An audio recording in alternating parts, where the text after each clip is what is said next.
Are you guys ready for some revenge? Do you want petty or pro? Your choice. Let's get into it.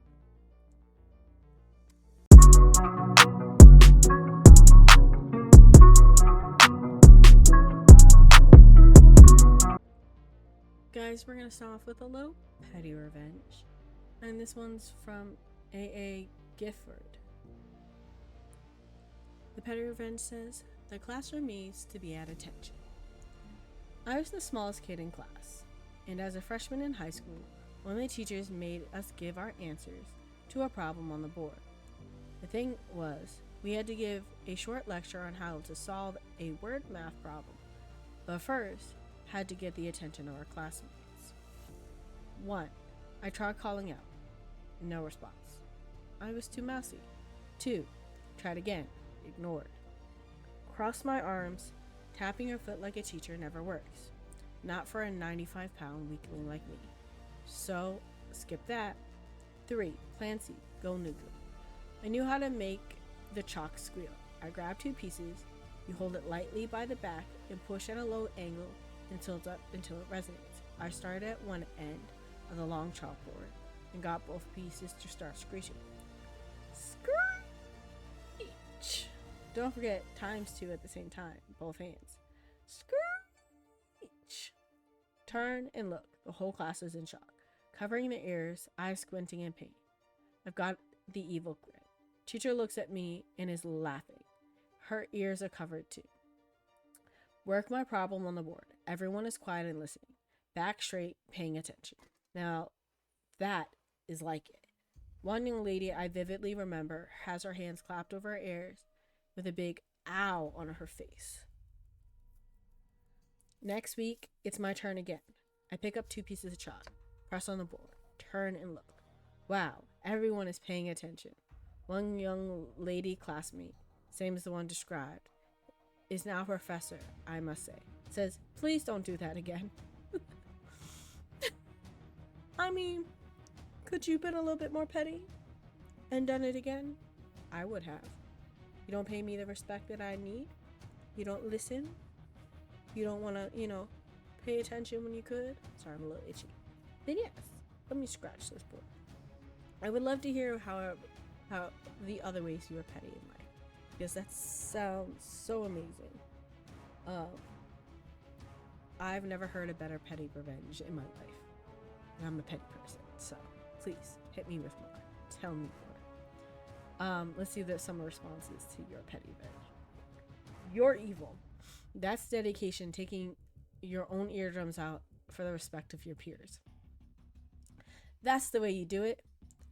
I use the drill instructor voice to shock a rowdy class groups to silence a couple times. It's very useful, as I generally don't raise my voice even though I make it carry over the classroom.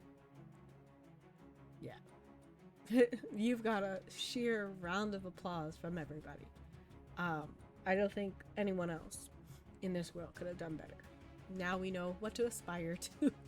I will never teach. Never.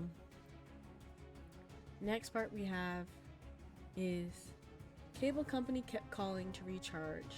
And this is pro revenge, mind you. Cable company kept calling to recharge, even after disconnecting servers. Book tech support to fix a non-existent TV box. This is by Compile Commit. This is a repost. Earlier posted on Petty Revenge got removed. The story is from 2021. My old TV finally broke down, so I got a new smart TV. A couple of weeks later, I realized that no one in the family watches any TV channel. Everyone goes for streaming content. I decided it's not worth to pay for the TV connection. Now my TV connection is added into my phone plan, along with my internet as well. So disconnecting it was not straightforward. It was a custom plan with its own dedicated relationship team. It took several calls to the team to find a resolution, which was to convert the TV connection to a prepaid one, then stop recharging.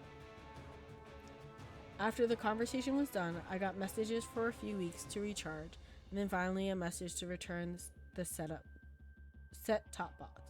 I responded to that, and in a few days the box was collected from my place. Good riddance. Or so I thought. Next, started calls from random call centers for recharging. Felt different from the dedicated relationship team. I Googled and found out that this had become the practice in my country. The company had outsourced this part of the support to a third party, and they simply checked from the printed database about people who had a connection, but did not recharge last month. Since my disconnection was in the middle of the month and their printed database was from the beginning, they did not have this updated info. I tried my best to inform them about this to no avail. I started talking to the callers, informing them of the fake problem my TV was having connecting to the setup top box, and the multiple support requests have fallen on deaf ears. Also started recording the calls. Third caller took it seriously and booked a tech support. Got a call from a field tech within hours. He came by. I greeted him with drinks and informed him about the real issue. We had a good laugh. He suggested I keep it up a few more times for good measure. After 8 tech support visits, finally they got the message. Got a call from a supervisor asking why I was booking tech support when clearly I didn't have a connection anymore. I mailed him the call recording. He was pretty annoyed, but I stopped getting calls so much. Any call I get now, rarely, like once a couple weeks, I just read from the same script, and if someone takes it seriously enough to try to book tech support, they get a short note against my ID not to bother this gentleman. Okay. I wouldn't say this is pro-revenge. I would say this is very petty, but I love it. But at the same time, you have a system. It's working for you. Round of applause. I don't think I could have done better. I am very happy with your outcome.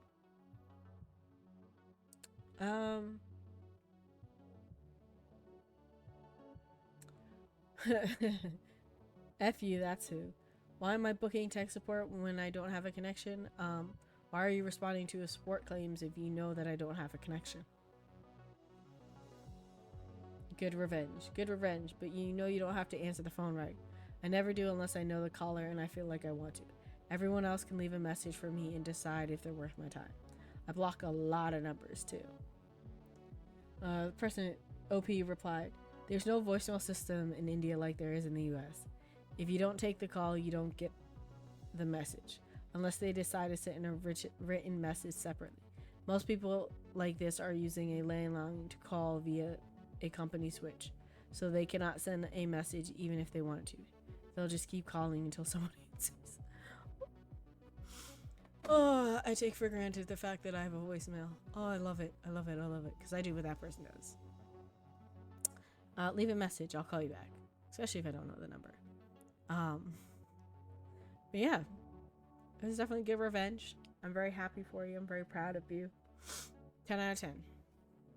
Round of applause. Yay.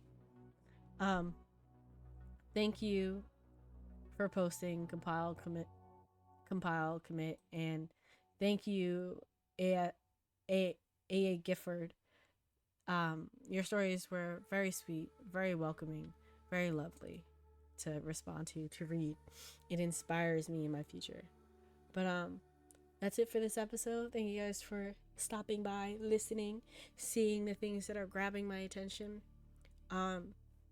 If you guys are ever watching these videos, this is never going to be, the ones that are the hottest on the list, unless it's both the hottest and the newest. I definitely don't try to get things that are over a day or two old. By the time you read them, they're probably out there, but by the time I read them, they're not. I don't like hearing the same story 1,000 times, so I thought you wouldn't either. So, see you next time. Thank you guys for watching. It's your girl, Nisi. Love ya.